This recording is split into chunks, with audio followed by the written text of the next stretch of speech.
انہیں پتہ ہے کہ نہ کسی دلیل کا جواب ان کے پاس ہوتا ہے، نہ دلائل سننے کی ہمت ہوتی ہے، اور یہی فرق ہوتا ہے پرچی سے سیاست کا آغاز کرنے والے اور پولیٹیکل ورکر میں۔ آج بھی اور ہمیشہ جب آپ دیکھتے ہیں کہ پارلیمنٹ میں وہ بات کرتے ہیں، ہم جواب دینے کی کوشش کرتے ہیں، وہ پارلیمنٹ سے 9-2-11 ہو جاتے ہیں۔ لیکن آج تو کمال کر دیا، اتنی بے صبری، اتنا ڈر، اتنا خوف کہ بڑے دبنگ انداز میں تقریر کر رہے ہیں، اور جیسے ہی انہیں علم ہوتا ہے کہ اب تو جواب دینے کے لیے کوئی موجود ہے تو خود کو پارٹی کا چیئرمین کہنے والے، جو کہ حادثاتی سیاستدان ہیں اور پرچی کے کو بنیاد بنا کے سیاست میں آئے ہیں، وہ خود کو پوائنٹ آؤٹ کر کے چلے جاتے ہیں۔ میں پوچھنا چاہتا ہوں کہ کیا یہ جمہوریت ہے؟ کیا یہ جمہوری رویے ہیں؟ یہی وجہ ہے کہ آپ ہمیشہ دیکھتے ہیں کہ کوئی صحافیوں کے ساتھ ان کی ملاقات ہو تو وہ کہتے ہیں کہ یہ کون ہوتے ہیں مجھ سے پوچھنے والے؟ ان کے ابو بھی کہتے ہیں کہ نیب کی کیا مجال کہ وہ مجھ سے سوال پوچھے۔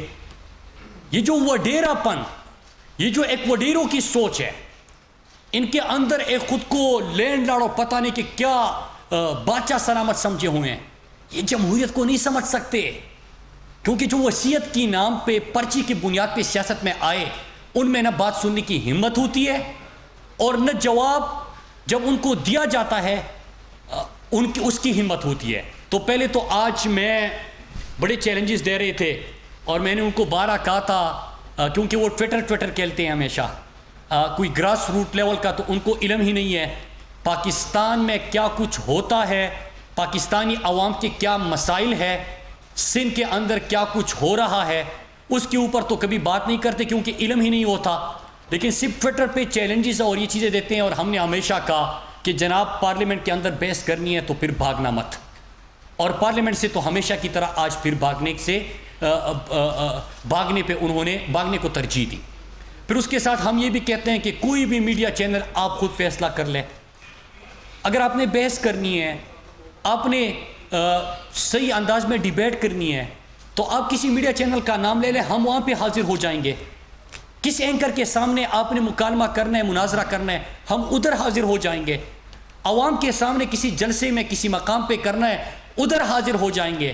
لیکن ایک دفعہ قوم سنے تو صحیح، دلائل سے بات کرے تو صحیح کہ آپ کی 3 نسلوں سے جہاں پہ حکومت ہے وہاں پہ کیا ہے اور ہم نے کچھ عرصے میں کیا کیا، تاکہ عوام کا فائدہ ہو۔ لیکن آج جس انداز سے پارلیمنٹ سے راہ فرار اختیار کیا گیا، میں سمجھتا ہوں کہ اپنا مذاق بنا کے رکھ دیا۔ پوری قوم اب سمجھ چکی ہے، اور آپ سوشل میڈیا پہ دیکھ رہے ہیں کہ قوم کا مطالبہ بھی ہے کہ اسپیکر صاحب جب یہ بات کرے تو کم از کم ان کے اوپر لازم کر دے کہ ان کی تقریر کے بعد کم از کم ایک تقریر کی حد تک یہ پارلیمنٹ میں ضرور بیٹھے۔ پھر اس کے ساتھ ساتھ ایک اور چیز بھی میں یہاں پہ بتانا چلوں کہ آج پارلیمانی روایات سے ہٹ کر خوف اتنا تھا۔ پاکستانی پارلیمنٹ کی تاریخ دیکھ لیجئے کہ جو کورم پوائنٹ آؤٹ کرتا ہے اس کو ہاؤس میں گنتی تک بیٹھنا ہوتا ہے، جس نے پارلیمنٹ کور کیا ان کو پتہ ہے۔ لیکن خوف اتنا تھا کہ تقریر کے اختتام پہ اسپیکر صاحب میں کورم پوائنٹ آؤٹ کر رہا ہوں، اور پھر اس کے بعد چراغوں میں روشنی نہ رہی اور اس کے بعد بھاگ گئے۔ تو ایک تو اور جو سوال انہوں نے اٹھائے تھے میں ان کا جواب دینے کے لیے آپ کی خدمت میں حاضر ہوں۔ پہلی چیز انہوں نے کی کلبھوشن کے حوالے سے بات کی۔ آپ کو یاد ہوگا کہ یہ آج کل جن کے ساتھ ان کا ایک محبت کا رشتہ قائم ہے، ہم اپوزیشن میں تھے، ہمیشہ مطالبہ کرتے تھے کہ آپ کلبھوشن کا نام لیتے ہوئے کیوں شرماتے ہیں؟ اگر کلبھوشن پاکستان کے اندر دھماکے کرتا تھا، یہاں پہ دہشت گردی کی کارروائیاں کرتا تھا، تو آپ اس کے اوپر بحث کیوں نہیں کرتے؟ آپ ان کا نام کیوں نہیں لیتے؟ آپ ان کو ایکسپوز کیوں نہیں کرتے؟ جن کے ساتھ ان کا محبت کا رشتہ ہے، آئی سی جے میں پاکستان کے خلاف جن کا سٹیٹمنٹ دکھایا گیا وہ نہ میرا تھا اور نہ آپ کا تھا، وہ اس وقت کے وزیر اعظم نواز شریف کا تھا، جو کہ انڈیا نے اپنے حق میں اس بیان کو استعمال کیا۔ پھر اس کے ساتھ ساتھ ابھی قوم کو یہ نہیں بتا رہے، اگر آئی سی جے میں اور پاکستانی قانون کے مطابق اگر کوئی قانون سازی ہوتی ہے پاکستان کی بہتری ہوتی ہے، اس کی ضرورت ہوتی ہے، تو اس کو کنٹروورشل بنانے کی آپ کو پڑی ہے. کیا قوم کو پتہ نہیں ہے؟ این آر او کی آپ بات کر رہے تھے کہ میرے پاکستان کی سڑکوں پہ پاکستان کے شہریوں کو گولی مار کے شہید کرنے والے رائمنڈ ڈیوس کو پاکستان سے کس نے بھیجا؟ کیا قوم یہ بھول چکی ہے؟ آپ ہی کی حکومت تھی، آپ نے بھیج دیا.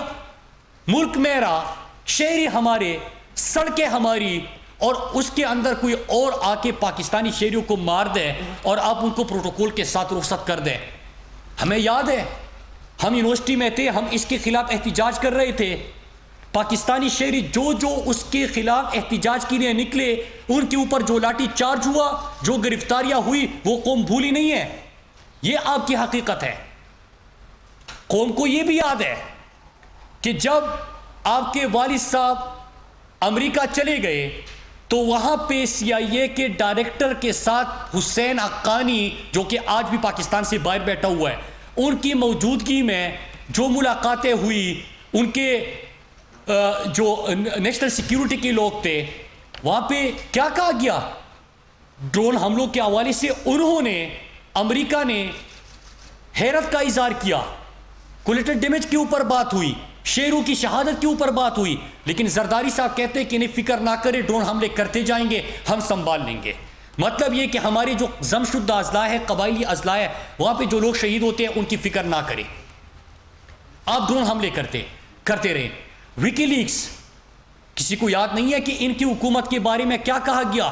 کہ جب یہ امریکن سفیر سے ملتے تھے تو کیا کہتے تھے کہ آپ یہاں پہ ڈرون حملے کرتے جائے، پاکستانی شہری اس میں شہید ہو، پاکستانی شہریوں کے گھر بار تباہ ہو، ہم پارلیمنٹ کے اندر شور مچائیں گے، گھر چلے جائیں گے، سو جائیں گے، بھول جائیں گے.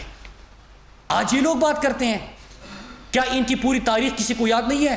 اگر پاکستان کی بہتری کے لیے کوئی اقدامات ہوتے ہیں، آج اگر کشمیر کا ایشو انٹرنیشنلائز ہو گیا، آج اگر 54 سال بعد 1 سال کے اندر یو این سیکیورٹی کونسل میں 2 دفعہ کشمیر کے اوپر بحث ہونے لگی، آج اگر پاکستان کو ٹیررزم سے ٹورزم کے طور پہ جانے لگا، آج اگر یو این کا سیکرٹری جنرل بھی پاکستان آ کے پاکستان کو ٹیررزم نہیں ٹورزم سے پہچاننے کی بات کرتے ہیں، پاکستان اس سے جانے لگا، اگر آج اقوام متحدہ کے ایوانوں میں اسلام کا اور پاکستان کا پیغام گونجنے لگا، آج اگر وہی انٹرنیشنل فورمز جہاں پہ یہی خواجہ آصف جا کے ایشین سوسائٹی سے امریکہ میں بات کرتے ہوئے کہتا ہے کہ عمران خان بڑا دینی ہے، ہم بڑے لیبرل ہیں، ان کو خوش کرنے کے لیے اپنا بیانیہ ہی بدل دیتے ہیں. امریکہ اور پاکستان میں اگر آج پاکستان کے اندر اور باہر ایک بیانیہ رکھ رہا ہے، اصل اسلام کا اور پاکستان کا پیغام اور بیانیہ سامنے رکھ رہا ہے، آپ کو اس پہ افسوس ہو رہا ہے؟ میں آپ کے سامنے آخر میں آؤں گا کہ افسوس کس چیز کا ہے، وجہ کیا بنی ان باتوں کی.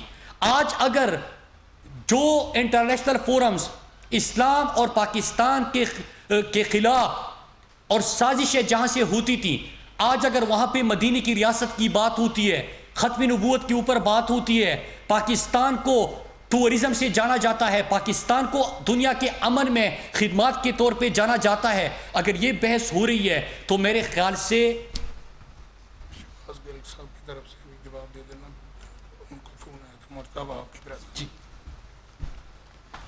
تو اگر یہ بات ہو رہی ہے تو اس کے بعد ان کو پڑی ہے اپنی کرپشن کی.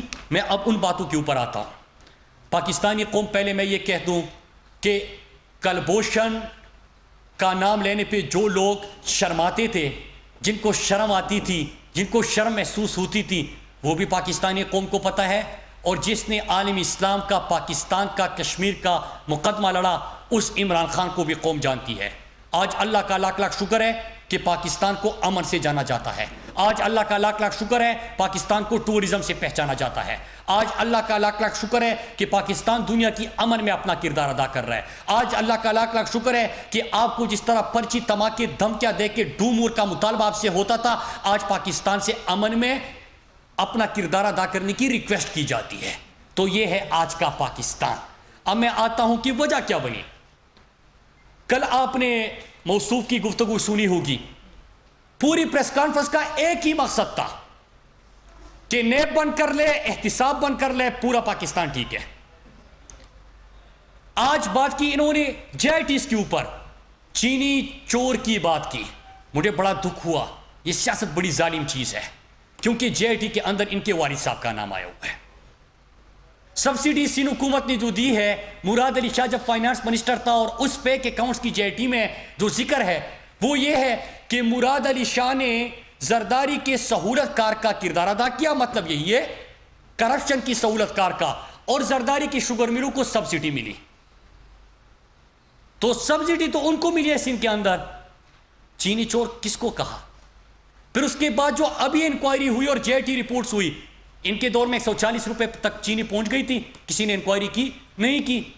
یہاں پہ تو 80-85 روپے پہ عمران خان نے کہا کہ انکوائری ہونی چاہیے. انکوائری ہونے لگی, انہوں نے کہا کہ نہیں ہوگی. انکوائری ہو گئی. انہوں نے کہا کہ انکوائری تو ہو گئی, رپورٹ نہیں آئے گی. رپورٹ بھی آ گئی. رپورٹ آنے کے بعد انہوں نے کہا کہ نہیں, فورنزک کا مذاق ہے, فورنزک نہیں ہوگا. فورنزک ہو گیا, اس کی رپورٹ بھی آ گئی. پھر کہا کہ کسی کو سزائیں نہیں ملے گی, اس کے اوپر بھی آغاز ہو گیا. تو اس میں بھی آپ دیکھ لیجئے کہ کس کے شوگر ملوں کو. عمران خان کا تو کوئی شوگر مل نہیں ہے. پاکستان تحریک انصاف ہی نہیں ہے انکوائریز کی, اور اس میں ذکر ہے یا آپ کی شوگر ملوں کا یا کسی اور کے شوگر ملوں کا. ہم نے تو سب کے شوگر ملوں کا احتساب کرنا ہے, چاہے کسی بھی جماعت کے اندر ہو, چاہے حکومتی جماعت میں ہو, اپوزیشن میں ہو. تو پہلے تو اس کا جواب دے دیں. پھر اس کے بعد انہوں نے, آج میں سوچ رہا تھا کہ کراچی جو بارشوں میں ڈوب چکا ہے, کراچی جو میرا آپ کا ہمارے قائد کا شہر ہے, کراچی جو پاکستان کا معاشی ہب ہے, کراچی جو پاکستان کا سب سے بڑا شہر ہے, وہ ایک بارش ہو جائے تو اس کے بعد پورا کراچی شہر ڈوب جاتا ہے پانی میں, اور لوگوں کی اموات اگر ہو جائے, اس کے اوپر ان سے سوال ہو جائے, تو ایک ہی جواب ہے ان کے پاس, جب بارش ہوتا ہے تو پانی آتا ہے, جب زیادہ بارش آتا ہے تو زیادہ پانی آتا ہے. یہ ان کا جواب ہے. جب بارش آتا ہے تو پانی آتا ہے, جب زیادہ بارش آتا ہے تو زیادہ پانی آتا ہے. آج آپ اسلام آباد کے اندر بات کر رہے ہیں, اپنے والد صاحب اور آپ کے اوپر جو اس وقت کیسز چل رہے ہیں, کیا صدقے کے بکرے جو فیک اکاؤنٹ سے کس کے لیے کیے گئے؟ سب کچھ آپ کے لیے. کیا برتھ ڈے پارٹیوں کا بل کس کے لیے فیک اکاؤنٹ سے جمع ہوتا تھا؟ آپ کے لیے. کیا ایان علی اور آپ کو ایک اکاؤنٹ سے پیسے نہیں جاتے تھے, وہ بھی فیک اکاؤنٹس؟ کیا جو آپ کے تمام سندھ کی ترقی کا پیسہ تھا وہ فیک اکاؤنٹس میں جاتا تھا؟ تو آپ کو ان کا جواب نہیں دینا چاہیے. آج آپ نکلے ہوئے ہو, اتحاد بنا رہے ہیں, سارے چور اکٹھے ہو رہے ہیں, صرف ایک مطالبہ کر رہے ہیں. کل آپ لوگوں نے گفتگو سنی کہ بس نیب بند کر دیں, احتساب ختم کر دیں. مطلب یہ کہ آپ سب کچھ ختم کر دیں تاکہ ہم اور زیادہ لوٹ سکے. آج کراچی اگر بارشوں کی وجہ سے پانی میں ڈوب چکا ہے, آپ ان لوگوں کے لیے کچھ کرتے. کراچی جو کچرا کنڈی بن چکا ہے اس کی ذمہ دار ہو آپ اس کے لیے کچھ کرتے. کراچی میں پانی میں تو ڈوب جاتا ہے بارش کی وجہ سے, لیکن صاف پینے کا پانی کسی کو نہیں ملتا, آپ اس کے اوپر بات کرتے. کراچی پاکستان کے شہر میں لوگوں کے لیے اس وقت جو مصیبت ہے اس کے اوپر بات کرتے. لیکن ایک ہی مقصد ہے کہ میں نے پارلیمنٹ کو استعمال کرنا ہے کرپشن کی دفاع کے لیے, پریس کانفرنس کرنی ہے کرپشن کی دفاع کے لیے.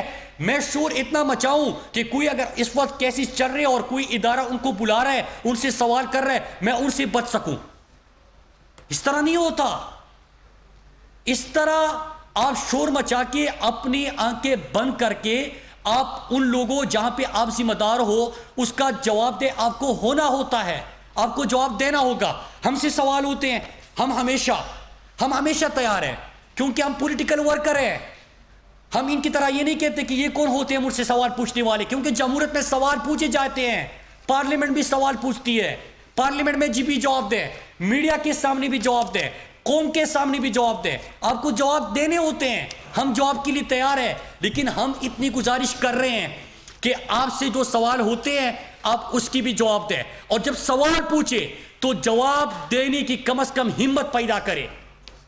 آپ رائے فرار اختیار کر کے آپ چیزوں کو یہ نہیں کہہ سکتے کہ آپ نے جو شور مچا لیا صرف وہ بکے گا اور باقی کچھ نہیں ہوگا. اس کے بعد میں ایک اور ایشو کے اوپر آتا ہوں.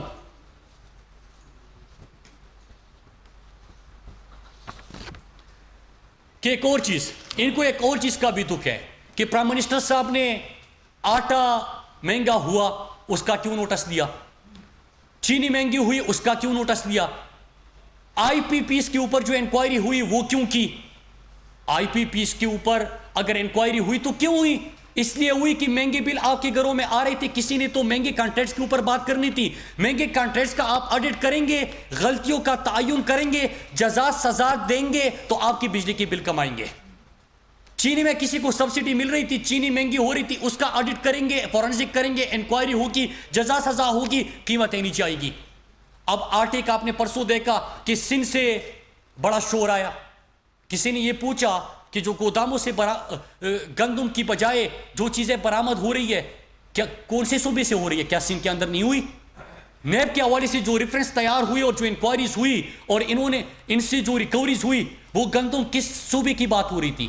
کیا سندھ کی بات نہیں ہو رہی تھی؟